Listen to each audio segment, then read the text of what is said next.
Good morning students. मैं माधवेंद्र त्रिपाठी आप सभी का अपने यूट्यूब चैनल में स्वागत करता हूं। आशा करता हूं आप सभी बहुत अच्छे होंगे, है ना। ये वीडियो बनाने में थोड़ा विलम्ब हुआ, जिसके लिए बहुत खेद है ना। और आपको जो परेशानी हुई, क्योंकि कुछ काम के कारण, है ना, बिजी होने के कारण ये जो वीडियो है ये आने में थोड़ा देर हुई है। तो देखिए, है ना, आगे हम लोग जो देख रहे थे ना, इसके पहले तक कि कैसे, है ना, जो एग्रीकल्चर लैंड था संकरा विलेज में, वो कैसे, है ना, वहाँ का जो क्रॉपिंग पैटर्न था वो चेंज हुआ, और कैसे इससे किसानों को लाभ हो रहा था और कैसे इसका लॉस भी क्या है हो रहा था। आगे जो अंतिम टॉपिक है इस चैप्टर का वो है ग्लोबलाइजेशन एंड इंडियन एग्रीकल्चर। अब कैसे ग्लोबलाइजेशन बढ़ा और इंडियन एग्रीकल्चर में इसका क्या इफेक्ट पड़ा, है ना। तो इंडियन एग्रीकल्चर को तो आप बहुत अच्छे से समझ रहे होंगे। एक शब्द आ रहा है ग्लोबलाइजेशन, इसके बारे में सबसे पहले देखना है। तो देखिए, लिखा है globalisation is a process in which a countries economy is integrated into a world economy. तो ग्लोबलाइजेशन एक प्रोसेस, एक तरीका है जिसके थ्रू किसी देश की जो कंट्री होती है वो वर्ल्ड इकोनॉमी से या पूरे वर्ल्ड की कंट्री से क्या करती है, वर्ल्ड इकोनॉमी से क्या होती है, इंटीग्रेट क्या है होती है, या वर्ल्ड की इकोनॉमी से आपस में क्या है जुड़ती है। तो वही बोले कि एक ऐसा प्रोसेस है जिसमें हमारे देश की इकोनॉमी जो है वो पूरे वर्ल्ड की इकोनॉमी से क्या है जुड़ गई, या पूरे वर्ल्ड इकोनॉमी में क्या है शामिल हो गई। इसको समझने के लिए थोड़ा सा और देखना है कि ग्लोबलाइजेशन आया कब, है ना। तो 1990 और 91 का एक टाइम पीरियड था जब इंडिया में क्या था, इकोनॉमिक क्राइसिस हुआ था। इकोनॉमी जो थी वो बहुत ज़्यादा ख़राब हो गई थी। जैसा कंडीशन अभी आपको देखने को सुनने में आता होगा न्यूज़ में, पेपर्स में, कि भारत की इकोनॉमी की स्थिति या भारत की जो अर्थव्यवस्था है वो कमज़ोर हो गई है या गिर गई है। तो ऐसा ही कंडीशन 1990 और 91 के टाइम पीरियड में आया था। और जब 91 का जो मेनली 91 का टाइम पीरियड जब था, इस समय, है ना, ठीक है, जो भारत में वित्त मंत्री थे, है ना, वो कौन थे, doctor Manmohan Singh.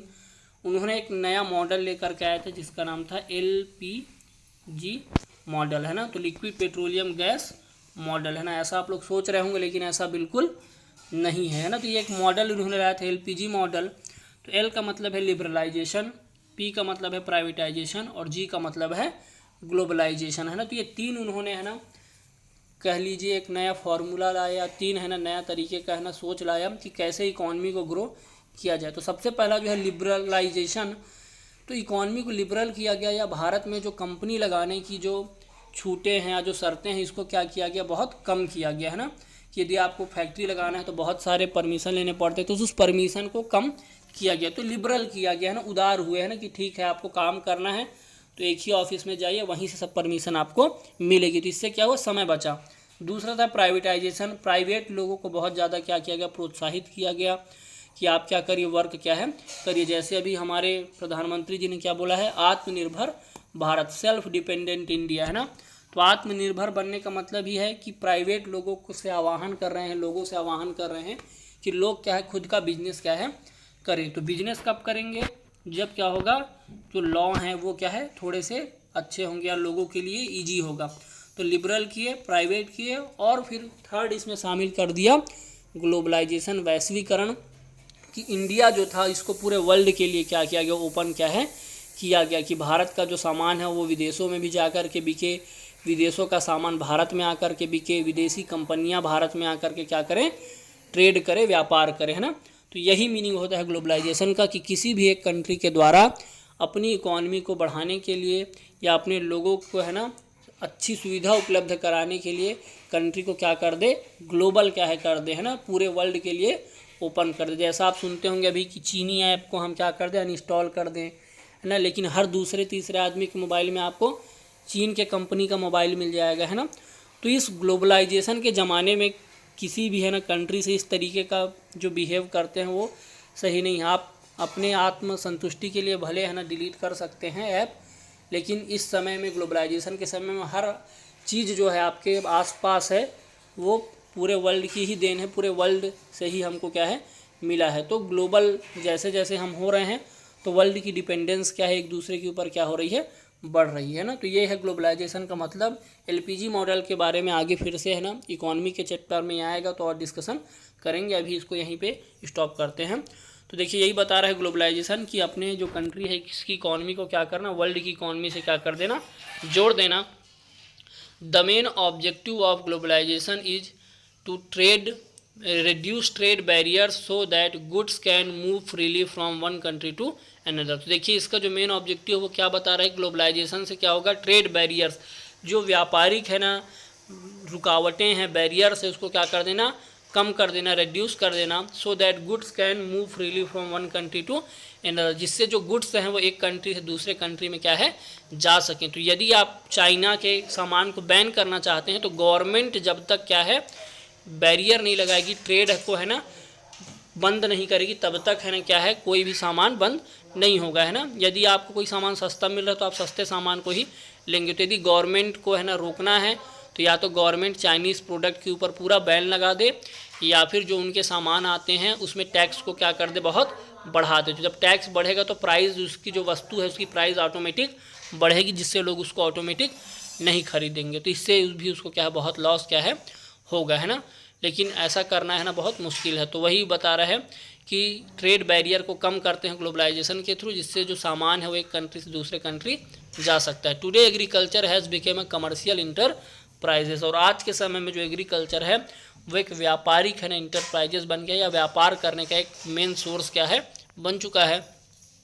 The developed countries have taken a number of step to strength their food security and control the trade in agriculture commodities. तो जो कंट्री डेवलप्ड हो चुकी हैं वो क्या कर रही हैं, अपने फूड सिक्योरिटी लेवल को बढ़ाने के लिए, या फिर कह सकते हैं ना कि लोगों को खाना है ना पर्याप्त मिल पाए, इसको स्ट्रेंथ करने के लिए बहुत सारे स्टेप क्या कर रही हैं, उठा रही हैं।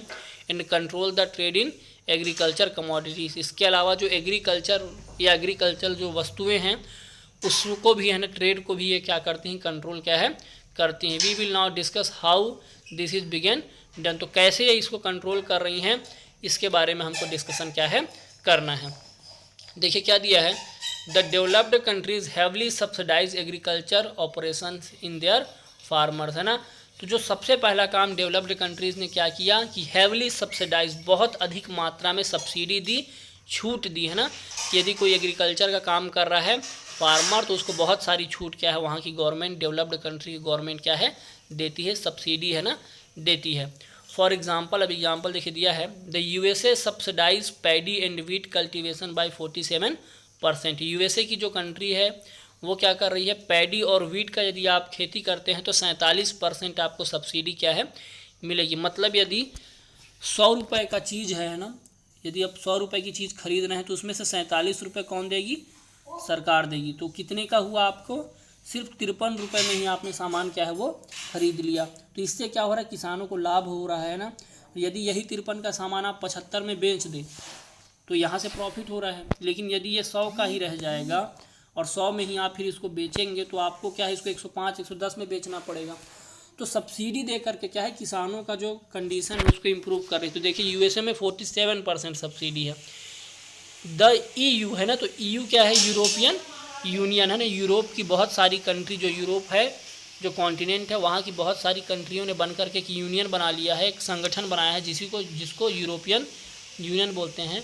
EU by 48% and 32। तो ईयू जो है वो 48% पैडी में, 32% वीट में respectively. And Japan by 89 and 99% respectively. और जापान कितना, पैडी में 89 और वीट में 99% सब्सिडी। मतलब यदि एग्जांपल देखें कि 100 रुपये का कोई है ना आपका सीड मिल रहा है तो उसमें से 99 रुपये तो सरकार ही दे रही। तो सीड कितने का मिला, 1 रुपये का सीड मिला। जब 1 रुपया का सीड मिला तो 10 में भी बेचेगा तो प्रॉफिट होगा, है ना। लेकिन इंडिया में क्या होता है, 100 रुपये का सीड ले रहा है तो भाई उसको 110 में बेचेगा, है ना, कुछ तो प्रॉफिट लेगा ही। तो जब 110 में बेच रहा है और इधर वाला 10 ही रुपये में बेच रहा है तो कौन खरीदेगा, 10 वाले को खरीदेंगे। तो इस तरीके से जो डेवलप्ड कंट्री है वो अपने कंट्री में फार्मिंग को सब्सिडाइज़ क्या है कर रही हैं, फार्मर को इस तरीके से सहायता पहुंचा रही हैं। आगे देखिए दिया है, these subsidies lower the cost of production for farmer in these countries और इवन कम्प्लीटली कवर देम। तो वही बता रहा है कि इस सब्सिडी को लोअर करने से जो कॉस्ट ऑफ प्रोडक्शन है, उत्पादन का जो प्रोडक्शन का जो कॉस्ट है वो क्या हो रहा है, कम हो रहा है for farmer in this countries. तो इस कंट्री के फार्मर के लिए प्रोडक्शन सस्ता हो रहा है और इवन कम्प्लीटली कवर देम, या फिर पूरी तरीके से ही ये क्या हो रहा है इनके लिए सस्ता कर दिया गया है। Lower production cost allow them to export their product at a lower cost. तो बोल रहा है कि यदि लोअर कॉस्ट में प्रोडक्शन होगा तो कम दामों में क्या करेंगे ये लोग प्रोडक्ट को क्या करेंगे, एक्सपोर्ट क्या है कर पाएंगे। They are thus able to generate demand for their agriculture commodities in international market, जिस कारण इंटरनेशनल मार्केट में इनके एग्रीकल्चर जो कमोडिटीज़ हैं, वस्तुएं हैं, इनकी मांग क्या है बढ़ेगी, है ना। तो यदि आप एग्जांपल लीजिए कि भारत में क्या हो रहा है, दाल 75 रुपये किलो मिल रही है, लेकिन इन कंट्रीज़ में दालों को उगाया गया है ना, और सब्सिडी भी मिल रही है, और ये बाज़ार में 30 रुपये में बेच रहे हैं, तो आप 30 वाला ही प्रोडक्ट खरीदेंगे, है ना। तो वही बता रहा है कि जो एग्रीकल्चर कमोडिटीज़ है ना, उसकी जो मांग है, इनकी डिमांड जो है इनकी, वो क्या है बहुत ज़्यादा क्या है इंटरनेशनल मार्केट में बढ़ गई है। और बढ़ी क्यों है कि कॉस्ट ऑफ प्रोडक्शन कम है, और कॉस्ट ऑफ प्रोडक्शन कम होगा तो कम दामों में बेचोगे। यदि कोई चीज़ आप 20 रुपये में उगा रहे हो तो आप उसको 40 में बेच सकते हो, 30 में बेच सकते हो, लेकिन यदि आप उगा ही 50 में रहे हो और इधर वाला 20-30 में बेच रहा है, तो आपका तो जो प्रोडक्ट है उसको कोई खरीदेगा ही नहीं। तो यही है ना दिक्कत हो रही कि जो डेवलप्ड कंट्री हैं वो इतनी डेवलप हो चुकी हैं कि वो इस तरीके से कॉस्ट ऑफ प्रोडक्शन को कम करती हैं और पूरे वर्ल्ड का जो मार्केट है, इंटरनेशनल मार्केट है, उसको कैप्चर क्या है करती हैं। आगे देखिए दिया है, the developing countries are not in opposition to subsidise their agriculture, लेकिन जो डेवलपिंग कंट्री हैं वो अपने एग्रीकल्चर जो प्रोडक्शन है, या ऐसा उनका कंडीशन नहीं कि वो इनको क्या कर पाएँ, सब्सिडाइज कर पाएँ। Far from giving subsidies, the government in India varies means taxes paddy by 1.17% and wheat by 3.83%। तो क्या लिखा, far from giving subsidy, subsidy देने की बात तो बहुत दूर की है। तो government in India by warriors means बहुत सारे अप्रत्यक्ष तरीके से या इनडायरेक्टली तरीके से क्या कर रही है, barriers means taxes paddy by 1.17% and wheat 3.83%। तो सब्सिडी तो बहुत दूर की बात है, गवर्नमेंट जो है इनडायरेक्ट तरीके से इन पे टैक्स क्या करती है, लोगों से वसूलती है। तो पैडी में 1.17 और वीट में 3.83% की टैक्सेस क्या करती है, इनडायरेक्ट तरीके से ले लेते हैं। This makes our product expensive, और इससे क्या होता है, जो हमारा प्रोडक्ट है वो और महंगा होता है। That is why the agriculture produce of developing countries can not compete in international market, और इस कारण जो डेवलपिंग कंट्रीज़ है उनका जो प्रोडक्शन है या उनका जो प्रोडक्ट है वो इंटरनेशनली मार्केट में क्या होता है, कम्पीट क्या है नहीं कर पाता है। Despite the protest of developing country, the developed countries continue to subsidise their agriculture, और जो डेवलपिंग कंट्रीज़ हैं वो इसमें प्रोटेस्ट करती हैं कि आप इसको कम करिए या मत करिए, लेकिन जो डेवलप्ड कंट्री है वो कंटिन्यू क्या कर रही हैं, अपने प्रोडक्ट को या एग्रीकल्चर को सब्सिडी क्या है प्रोवाइड करती हैं। Now under globalization policy, developing countries like India have to allow agriculture product of developing countries to be sold in the market, और ग्लोबलाइजेशन चालू होने के कारण क्या है, पॉलिसी के कारण जो डेवलपिंग कंट्रीज़ हैं जैसे इंडिया, वो क्या करती हैं, इनके एग्रीकल्चर प्रोडक्ट को अलाउ करती हैं कोई इंडिया में आए और अपने प्रोडक्ट को क्या करें, बेचे। तो वही लिखा है, like India have allow agriculture product of developing country to be sold in their market, तो इंडिया में आइए और अपने प्रोडक्ट को क्या है बेचिए। This will have the effect of reducing the price of agriculture product when the cost of input are rising and make farming uneconomical. इससे क्या हो रहा है भाई, ग्लोबलाइजेशन के कारण जब मार्केट में आ रहा है तो this will have to effect the reducing the price of agriculture, इस कारण जो फार्मर है वो क्या कर रहे हैं, प्राइस को क्या कर रहे हैं, इस इफेक्ट के कारण प्राइस ऑफ एग्रीकल्चर के जो प्रोडक्ट है उसको कम कर रहे हैं, क्योंकि दिस विल हैव इफेक्ट, ये इनके ऊपर इफेक्ट डाल रहा है। क्या इफेक्ट डाल रहा है, of reducing the price, price को कम करने का इफेक्ट डाल रहा है फॉर एग्रीकल्चर प्रोडक्ट, जो एग्रीकल्चर प्रोडक्ट ही उगा रहे हैं तो ग्लोबलाइजेशन के कारण उनको दाम को सस्ता करना पड़ता है, क्योंकि बगल वाला जो आदमी है वो सस्ते दामों में बेच रहा है। When the cost of input are rising and make farming uneconomical, लेकिन यदि क्या होगा, कॉस्ट ऑफ इनपुट ज़्यादा होगा, यदि कॉस्ट जो है वो बहुत अधिक होगा तो फार्मिंग क्या हो जाएगी, फार्मिंग अनइकोनॉमिकल, है ना, क्या हो जाएगी, फार्मिंग कम पैसा देने वाली हो जाएगी, या फिर है ना फ़ायदेमंद नहीं होगी, है ना, या उनके जो प्रॉफिट है उसमें कमी क्या है लाएगी, जिस कारण जो लोग हैं वो क्या है फार्मिंग नहीं करेंगे, है ना, तो अनइकोनॉमिकल हो जाएगी, अनप्रॉफिटेबल हो जाएगी। ठीक है, तो इस तरीके से क्या हो रहा है, डेवलपिंग कंट्रीज़ में प्रॉब्लम आ रही है। आगे देखिए दिया है, we are now seeing unprecedented increase in agriculture productivity through a biotechnological, है ना, तो हम क्या है इस समय में देख रहे हैं अनप्रेसिडेंट है ना, अभूतपूर्व या जो आश्चर्यचकित करने वाली घटना देख रहे हैं। क्या देख रहे हैं कि इंक्रीज इन एग्रीकल्चर प्रोडक्टिविटी, की जो एग्रीकल्चर की प्रोडक्टिविटी वो अचानक से क्या है बढ़ रही है। कैसे बढ़ रही है? Through biotechnological research and development है ना। तो जैव प्रौद्योगिकी या बायोटेक्नोलॉजिकल रिसर्च और डेवलपमेंट के कारण जो एग्रीकल्चर प्रोडक्ट है ना, उसमें है ना बढ़ोतरी देखने को मिल रही है। Biotechnological help to change the genetic makeup of living organism. तो हो क्या रहा है, बायोटेक्नोलॉजिकल के थ्रू जीन्स को क्या कर रहा है चेंज क्या है कर रहे हैं ना। तो जेनेटिक चेंज कर रहे हैं, अलग अलग सीड्स में है ना जेनेटिक है ना चेंज क्या है ये लोग कर रहे हैं। जैसे आप लोग है ना देखते हैं ना कि फादर और है ना एक मैन है और एक वुमन है, तो इससे एक नया जीन क्या होता है पैदा होता है। तो वैसे ही दो अलग अलग फसलों में है ना ये लोग क्या कराते हैं ना, ठीक है, संकर की क्रिया कराते हैं, जिसको जेनेटिक मेकअप बोला जाता है। और जेनेटिक मेकअप से क्या होता है, नया है ना तत्व क्या है पैदा होता है। तो वही बोले biotechnological help to change the genetic makeup of living organism by introducing special characteristics और प्रॉपर्टीज इन देयर जीनोम। तो क्या हो रहा है कि जब लिविंग ऑर्गेनिज्म में जेनेटिक है ना हेल्प से है ना इसको नया है ना जो जीन बना रहे हैं, तो उसमें क्या हो रहा है कि स्पेशल कैरेक्टरिस्टिक्स और प्रॉपर्टी के कारण क्या हो रहा है ना, ठीक है, वो उत्पन्न क्या है हो रहा है ना। तो जैसा कि मैन और वुमेन में है ना आपको देखने को मिलेगा कि मैन और वुमन से एक नया है ना आदमी पैदा होता है ना, ठीक है, या एक नया है ना, ठीक है, जीन पैदा होता है जिसमें अलग अलग गुण या दोनों के गुण पाए जाते हैं, तो और ज़्यादा क्या होता है प्रोग्रेसिव होता है।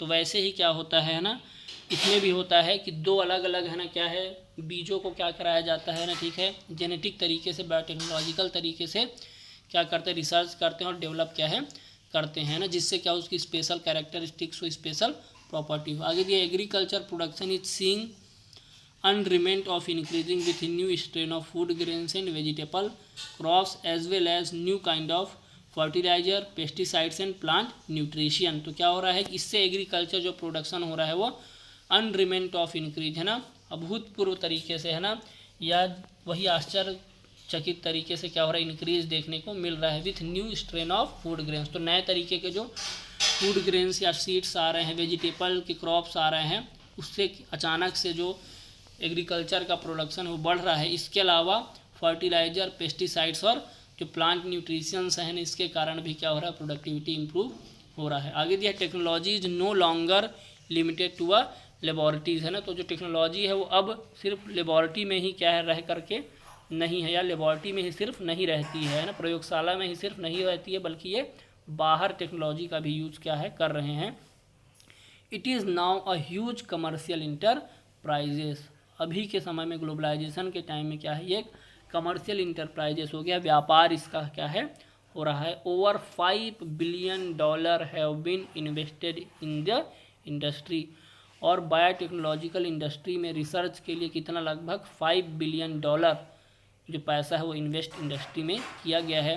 Companies producing genetically modified seeds, जो कंपनीज हैं वो जो जेनेटिक तरीके से मॉडिफाइड सीड्स हैं उसको बना रही हैं। And other agriculture input spend 4 to 5 crore rupees every year on research and development alone. और बाकी भी और अलग अलग तरीके से कि कैसे एग्रीकल्चर के प्रोडक्शन को बढ़ाया जाए, उसमें लगभग 4 से 5 करोड़ रुपए जो है वो हर साल रिसर्च के ऊपर खर्चे क्या है ये लोग कर रहे हैं। In the western world there are over 300 scientific enterprises involve such research. और यदि वेस्टर्न वर्ल्ड या यूरोप अमेरिका जैसे कंट्रीज़ की बात करेंगे जो वेस्ट में है वर्ल्ड के, वहाँ पर लगभग 300 साइंटिफिक इंटरप्राइजेस है, 300 ऐसी कंपनियाँ हैं जो इस रिसर्च में क्या है इन्वॉल्व हैं।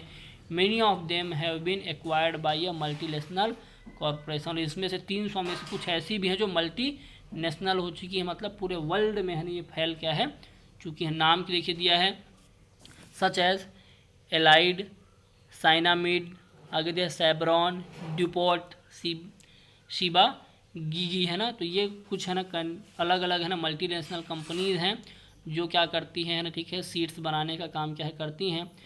And have now establish there monopoly in the industry. और इन्होंने क्या किया है पूरे इंडस्ट्री में अपनी मोनोपोली बना ली है, अपना एकाधिकार जमा लिया है, मतलब सिर्फ यही है जो ये काम करते हैं। जैसे एग्जांपल के तौर पर आप देखिए जियो ने क्या कर लिया, सभी कंपनियों को क्या कर दिया हटा दिया और ज़्यादा से ज़्यादा यूज़र अपने पास उसने ले आया। तो इससे क्या हुआ कि जो जियो था उसकी मोनोपोली क्या है बाज़ार में बढ़ गई है ना। तो मोनोपोली का मतलब होता है एकाधिकार करना या बाज़ार को अपने पकड़ में कर लेना। जैसे मान लो कोई नया प्रोडक्ट आप लेकर के और किसी के पास नहीं है, तो जब नया प्रोडक्ट आप लेकर के आएंगे और किसी के पास नहीं है तो इससे क्या होगा, सिर्फ आप ही से लोग क्या है इसको खरीदेंगे, है ना। तो इसलिए मोनोपोली क्या हो गई है ना, आपकी बढ़ गई है ना, एकाधिकार आपका बढ़ गया। आगे दिया the situation today in that is that the firm get sell genetically modified seeds also sell the new fertilizer and pesticide that ensure a high yielding. तो हो क्या रहा है सिचुएशन कि ये जो बड़ी बड़ी कंपनियां हैं ये जेनेटिकली मॉडिफाइड सीड्स बेच रही हैं, साथ में फर्टिलाइजर और पेस्टिसाइड्स भी बेचती हैं। तो होता क्या है कि जो फार्मर है यदि वो जेनेटिकली सीड्स ले ले तो उसमें हमारे यहाँ का जो फर्टिलाइजर है पेस्टिसाइड्स है वो क्या है ना यूजफुल नहीं हो पाएगा या प्रोडक्टिविटी इतना ज़्यादा वो नहीं दे पाएंगे। इस चक्कर में क्या होता है कि फार्मर्स को वैसा ही बीज लेना पड़ता है, उसी का पेस्टिसाइड्स, उसी का फर्टिलाइजर। तो वही लिखा देखिए, farmer have no option but to buy all their inputs from a same company. तो जो फार्मर उसके पास कोई तरीका नहीं होता है, उसको वही कंपनी का बीज लेना पड़ता है, वही कंपनी का फर्टिलाइजर लेना पड़ता है और वही कंपनी का पेस्टिसाइड्स लेना पड़ता है। आगे दिया है making company making them totally depend on a foreign multinational. इस कारण जो हमारा किसान है वो टोटली क्या है इस मल्टीनेशनल फॉरेन कंपनी के ऊपर क्या है डिपेंड है। This dependence increasing the cost of production of agriculture commodities in developing nation. और ये जो डिपेंडेंस है इसी से जो कॉस्ट ऑफ प्रोडक्शन है वो क्या होता है बढ़ रहा है एग्रीकल्चर कमोडिटीज़ का डेवलपिंग कंट्री में, है ना। तो इस तरीके से जो डेवलपिंग कंट्री है उनके लिए बहुत मुश्किल का समय है कि कैसे वो अपने इकोनॉमी को आगे बढ़ाएं, और इंडिया के लिए भी, है ना, क्योंकि इंडिया भी उसी डेवलपिंग नेशन में आता है। और अभी कोरोना वायरस के कारण जो हमारी इकोनॉमी है वो और ज़्यादा ख़राब हो चुकी है, और इसमें है ना हम सबको साथ में मिल करके क्या करना है आगे बढ़ना है, ठीक है। तो ये आपका यूनिट 3 आज यहाँ पर कंप्लीट होता है। तो अब यहाँ से हम जियोग्राफी के फर्स्ट, सेकंड और थर्ड चैप्टर को ही पढ़ेंगे, क्योंकि अभी सुनने में आ रहा है कि हो सकता है आपके सिलेबस में भी कुछ कमी हो, तो जो भी कमी होगा वो पीछे से ही होगा, है ना, क्योंकि पीछे के जो यूनिट्स हैं उनको कम किया जाएगा। तो अब इसके बाद हम ये जियोग्राफी के बाद पॉलिटिकल साइंस, हिस्ट्री या फिर इकोनॉमिक्स में से किसी एक के बारे में आगे की क्लासेस में डिस्कशन स्टार्ट करेंगे, है ना। और आप लोग बताइए कि आप लोग कौन सा सब्जेक्ट अभी पढ़ना चाहते हैं, हिस्ट्री पढ़ेंगे कि इकोनॉमिक्स पढ़ेंगे कि पॉलिटिकल साइंस क्या है पढ़ेंगे, जिससे कि आगे की क्लास में उसको है ना हम लोग डिस्कशन क्या है करें। चूज़ द करेक्ट आंसर दिया हुआ है, जिसके पास बुक है वो खुद से कर लेगा, क्योंकि बहुत है ना आसान सा है, तो इसको आप लोग कर लेंगे, ठीक है। नीचे देखिए एक प्रोजेक्ट वर्क भी यहाँ पर दिया हुआ था, है ना, तो नीचे में एक प्रोजेक्ट वर्क भी दिया है। देखिए खरीफ, रबी, जायद, तो क्रॉप कब उगाते हैं और किस एरिया में उगाते हैं, ये आप अभी वैसे ज़रूरत नहीं है, जब प्रोजेक्ट होगा तो फिर इसको हम लोग देखेंगे कि कैसे इसको बनाना है। तो इस तरीके से यूनिट 3 आपका यहाँ पे कंप्लीट होता है। Please like and subscribe the channel. Thank you students. अपना और अपने सभी लोगों का क्या रखिए, ख्याल रखिए, ठीक है। Thank you.